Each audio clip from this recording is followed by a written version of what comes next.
Hello বন্ধুরা, তোমরা কেমন আছো? সবাই আশা করি খুব ভালো আছো। আমিও খুব ভালো আছি।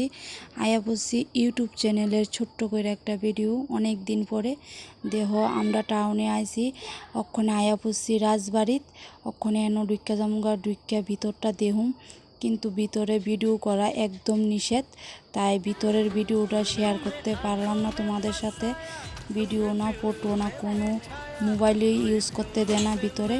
তাই বাইরেই ভিউটা তোমাদের সাথে শেয়ার করলাম। বাইরের ভিউটা খুব সুন্দর, কিন্তু প্রচণ্ড রৌদ্র। আমি বোনেরে কই, কি বোন কেমন রৌদ্র? প্রচণ্ড রৌদ্র। তো দেখেন মুখের কি অবস্থা দুনু বোনের। লগে গেছে আমার একটা জাল, ছোট্ট জাল। তো বাইরে যাইতেছি রাজবাড়ির থেকে। ওখানে টাউনের মধ্যে যামুগা, টাউনের মধ্যে যাই কেনাকাটা করুম। কেনাকাটা কইরা বাড়িতে যামুগা। ভিডিওটা এতটুকুই, ভিডিওটা সম্পূর্ণ করতে পারছি না, প্রচণ্ড ভিড়। তাই ভালো লাগলে অবশ্যই লাইক কমেন্ট শেয়ার করে দিবেন। আমার ইউটিউব চ্যানেলটাকে সাপোর্ট করবেন বন্ধুরা।